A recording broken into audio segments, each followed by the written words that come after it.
মাছ হবে, মাছ মাছ আজকে চিংড়ি হবে, রুই হবে, ভোলা হবে। আসেন আসেন বাবু, মাছ লাগবে নাকি? কাতলা মাছ কত, রুই মাছ কত করে? এই রুই মাছ বেশি দাম না, একদম সস্তা, 180 টাকা গোটা গোটা। আর কাটা হয়েছে 200 টাকা। আচ্ছা, কাটা 200 টাকা। কাটা পিসটা উঠো। আর এই যে এখানে শিমুল কাটা আছে, শিমুল কাটা, ঠিক আছে? এত বড় মাছ ছিল, হ্যাঁ। এটা এখন অল্প একটু আছে, লাগলে বলবেন। আর মাছের ডিম লাগবে। ভোলা মাছ, ভোলা ভোলা ভোলা কত করে? ভোলা একদম সস্তা আছে, 260 টাকা। ভোলা মাছের তো দাম ঠিক আছে, একটা গোটা কাতলা মাছ, রুই মাছ হোক। হুম। আর 500 গ্রাম কাটা দাও।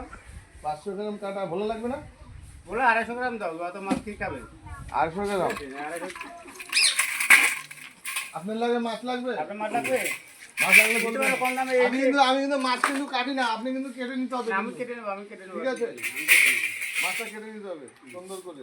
এই কমে মাছ পাবে না এখন। এখন কিন্তু অফ সিজন চলছে, ঠিক আছে? এখন সমুদ্র সব টলার ফলার বন্ধ আছে, ঠিক আছে? এখন মাছের দামটা হাই আছে, ঠিক আছে? না, ভোলা মাছটা ভালো আছে। ভোলা মাছ পিসটা, ভোলা মাছ দেখো, পুরো লেজা বলো, সুন্দর লেজা বলো আছে, মাছটা ভালো আছে। এটা সমুদ্র গোলা আছে, এটা গঙ্গা না। 1 কিলো। 1 কেজি 550 আছে, হ্যাঁ। আচ্ছা আচ্ছা। ঠিক আছে, এটা ধরেন। আর- আমাকে ওই যে আপনাদের বাড়ি এটা তো? হ্যাঁ হ্যাঁ, আমাদের বাড়ি এটা। আর চিংড়ি লাগবে, চিংড়ি। আর কিছু বড় বড় দরকার নেই। চিংড়ি চিংড়ি চিংড়ি, যান যান নিয়ে যান।